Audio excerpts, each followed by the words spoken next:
एक छोटे से गांव में मोहन नाम का एक गरीब लड़का रहता था। उसके पास ना अच्छे कपड़े थे, ना भरपेट खाना, ना कोई सहारा। उसकी दुनिया बस उसकी बीमार माँ थी और एक सपना कि एक दिन वो अपनी गरीबी को हराकर अपनी माँ को खुशियों से भर देगा। शाम का समय माँ ने मोहन से कहा, मोहन बेटा, आज कुछ काम मिला? नहीं माँ। सेठ धनराज ने फिर कहा कि पहले पुराने कर्ज का हिसाब चुकाओ, तब काम मिलेगा। कोई बात नहीं बेटा, भगवान देर से देता है पर देता जरूर है। भगवान कब देगा माँ? मैं आपको ऐसे और तकलीफ में नहीं देख सकता। मोहन छोटा था मगर उसके दिल में बहुत बड़ा हौसला था। हर सुबह मोहन काम की तलाश में गांव में निकलता, लेकिन हर जगह उसे ठुकरा दिया जाता। अरे मोहन, तेरे बस की बात नहीं है बड़ा आदमी बनना।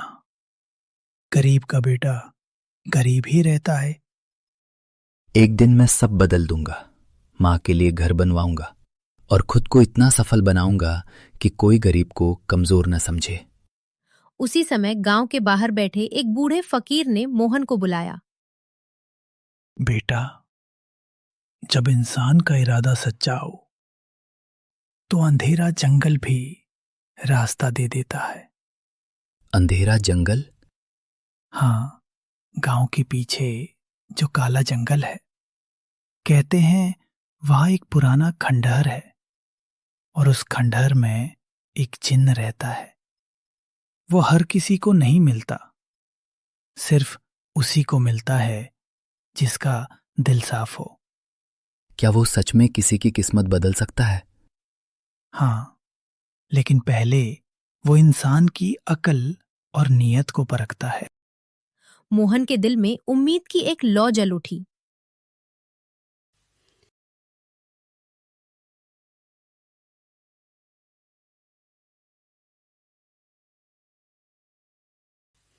मोहन, कहाँ जा रहे हो?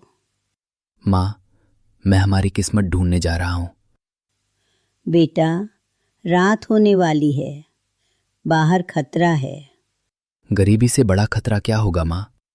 मैं डर कर वापस नहीं आऊंगा। जाओ बेटा, पर एक बात याद रखना, धन से बड़ा इंसान का दिल होता है। कभी बुराई का रास्ता मत चुनना। मैं वादा करता हूं माँ। माँ का आशीर्वाद लेकर मोहन अंधेरे जंगल की तरफ चल पड़ा। जंगल इतना घना था कि चांदनी भी अंदर आने से डर रही थी। हर तरफ अजीब आवाजें थीं। कभी लगता कोई पीछे चल रहा है, कभी लगता पेड़ खुद फुसफुसा रहे हैं। डरना नहीं मोहन, तू माँ के लिए आया है, पीछे नहीं हटना। तभी उसे झाड़ियों में हलचल सुनाई दी। एक छोटा हिरण कांटों में फंसा हुआ तड़प रहा था। अरे, तुम तो घायल हो। डरो मत, मैं तुम्हारी मदद करता हूं। इतने डर के बीच भी मोहन अपने डर को भूल गया और हिरण को कांटों से छुड़ाने लगा। शांत रहो, बस थोड़ा सा हो गया, अब तुम भाग जाओ। हिरण कुछ पल उसे देखता रहा, जैसे धन्यवाद कह रहा हो, फिर जंगल के अंदर की ओर दौड़ गया। कुछ दूर चलने के बाद मोहन जंगल के बीच एक पुराने खंडहर तक पहुंचा। टूटी दीवारें, काई लगी सीढ़ियां और बीच में एक विशाल बरगद का पेड़। बरगद की जड़ों के बीच एक पुराना पीतल का चिराग रखा था। क्या यही जगह है? तेज हवा चली, पत्ते उड़ने लगे। चिराग अचानक हल्का हल्का चमकने लगा। ये ये क्या है? मोहन ने कांपते हाथों से चिराग उठाया और उस पर जमी धूल साफ की। तभी आसमान गरजा, धरती कांपी और चिराग से नीले धुएं का विशाल भंवर निकला। हा, हा, हा, सदियों बाद किसी ने मुझे जगाया है। तुम कौन हो? मैं हूं इस अंधेरे जंगल का जिन्न, जो दिलों को पढ़ सकता है और किस्मत बदल सकता है। हर वो इंसान जो मेरे सामने आता है धन मांगता है, लेकिन मैं धन मूर्खों को नहीं देता। पहले मैं तुमसे 3 पहेलियां पूछूंगा। अगर तुमने सही जवाब दिए तो तुम्हारी 3 इच्छाएं पूरी होंगी। और अगर मैं हार गया? तो तुम खाली हाथ लौट जाओगे, मगर तुम्हारी हिम्मत की दाद दूंगा। पूछो जिन्न साहब, मैं सच और समझदारी से जवाब दूंगा। अच्छा, तो पहली पहेली सुनो। ऐसी कौन सी दौलत है जिसे जितना बांटो उतनी ही बढ़ती जाती है? मोहन कुछ पल सोचता रहा। उसे माँ की बातें याद आईं, फकीर की सीख याद आई। उसका जवाब है ज्ञान, और उसके साथ दया, क्योंकि जो ज्ञान बांटता है वो और बड़ा बनता है, और जो दया बांटता है वो सबके दिल में जगह बना लेता है। तुमने सिर्फ जवाब नहीं दिया, उसका अर्थ भी समझा। पहली पहेली का उत्तर सही है। अब दूसरी पहेली सुनो। ऐसी कौन सी चीज है जो अमीर गरीब सबको बराबर मिलती है, लेकिन जो उसे पहचान ले वही सफल होता है? ये है समय। गरीब हो या अमीर, सबको दिन के 24 घंटे मिलते हैं। जो समय की कद्र करता है वही आगे बढ़ता है, जो उसे गंवा देता है वो मौके खो देता है। वाह, दूसरा जवाब भी सही है। अब मोहन का डर थोड़ा कम हो चुका था। उसे महसूस हो रहा था कि ये परीक्षा सिर्फ किस्मत की नहीं, उसके चरित्र की भी है। अब आखिरी और सबसे कठिन पहेली। वो कौन सी शक्ति है जो खाली हाथ इंसान को भी ऊंचा उठा सकती है, उसे अमीर और सफल बना सकती है, लेकिन घमंडी इंसान को गिरा भी सकती है? मोहन चुप हो गया। उसके चेहरे पर जीवन का सारा संघर्ष दिखाई दे रहा था। उसका जवाब है ईमानदार मेहनत।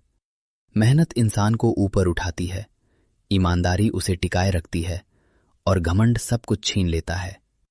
अगर धन हो लेकिन मेहनत और सच्चाई न हो तो वो धन भी एक दिन खत्म हो जाता है। जिन की आंखें चमक उठीं। पूरा खंडहर रोशनी से भर गया। अद्भुत! सदियों में पहली बार किसी ने तीनों पहेलियों के जवाब दिल और दिमाग दोनों से दिए हैं। मोहन, मैं तुमसे बहुत खुश हूं। अब मांगो अपनी 3 इच्छाएं। पहली इच्छा क्या है? मेरी पहली इच्छा मेरी माँ के लिए है। उन्हें बीमारी से मुक्ति मिल जाए, हमारे घर में कभी भूख ना आए, और उन्हें अब दुख न सहना पड़े। जिसने पहली इच्छा अपने लिए नहीं, मां के लिए मांगी, वो सच में योग्य है। जिन ने अपना हाथ उठाया। उसी पल दूर गांव में मोहन की झोपड़ी के ऊपर सुनहरी रोशनी फैल गई। उसकी मां की खांसी रुक गई। खाली बर्तन अनाज से भर गए और टूटी झोपड़ी एक छोटे सुंदर घर में बदलने लगी। धन्यवाद जिन्न साहब। अब दूसरी इच्छा मांगो। सोना, चांदी, हीरे, महल, जो चाहो। मुझे सिर्फ सोना नहीं चाहिए, मैं ऐसा धन चाहता हूं जो मेहनत से बढ़े। ऐसा अवसर जिससे मैं अमीर तो बनूं, लेकिन इज्जत के साथ। बहुत सुंदर इच्छा। इस खंडहर के पीछे पुराने पीपल के नीचे एक खजाना दबा है। वो तुम्हारा होगा, लेकिन उसमें सिर्फ सोना नहीं, व्यापार की शुरुआत के लिए साधन, समझ और बरकत भी होगी। उस धन का इस्तेमाल ईमानदारी से करोगे तो वो बढ़ेगा। लालच करोगे तो मिट्टी बन जाएगा। मैं वादा करता हूं, मैं उस धन से अपनी किस्मत ही नहीं, औरों की जिंदगी भी बदलूंगा। अब आखिरी इच्छा बताओ। मुझे ऐसी बुद्धि दो कि मैं सफलता पाकर भी घमंडी ना बनूं। मैं सही फैसले ले सकूं, लोगों की मदद कर सकूं, और मेरी सफलता सिर्फ धन नहीं, सम्मान भी बने। यही असली तीसरी इच्छा है। बहुत लोग धन मांगते हैं, बहुत कम लोग बुद्धि मांगते हैं। नीली और सुनहरी रोशनी मोहन के चारों ओर घूमने लगी। उसके चेहरे पर आत्मविश्वास और शांति उतर आई। मैं तुम्हें विवेक, दूरदर्शिता और सफलता का आशीर्वाद देता हूं। आज से तुम्हारी किस्मत बदल चुकी है। क्या मैं फिर कभी आपको देख पाऊंगा? जब भी तुम लालच से दूर रहोगे और अच्छाई का साथ दोगे, समझना मैं तुम्हारे साथ हूं। सुबह की पहली किरण के साथ मोहन गांव लौटा। उसने देखा कि उसकी झोपड़ी की जगह अब एक छोटा सुंदर घर खड़ा है। दरवाजे पर उसकी माँ स्वस्थ और मुस्कुराती हुई खड़ी थी। मोहन, माँ, आप आप बिल्कुल ठीक हो? पता नहीं रात में क्या हुआ, मुझे लगा जैसे किसी ने मेरे सारे दुख छीन लिए। मोहन की आंखों में आंसू आ गए। माँ, अब सब ठीक हो जाएगा। और इस तरह एक गरीब लड़का जो अंधेरे जंगल में किस्मत खोजने गया था, सिर्फ अमीर ही नहीं, सफल और सम्मानित भी बन गया, क्योंकि उसने पहेलियों के जवाब सिर्फ दिमाग से नहीं, दिल से दिए थे। इस कहानी से हमें सीख मिलती है कि सच्ची दौलत ज्ञान है, सबसे बड़ी ताकत समय की कद्र है, और असली सफलता ईमानदार मेहनत से मिलती है। धन तभी टिकता है जब दिल साफ हो।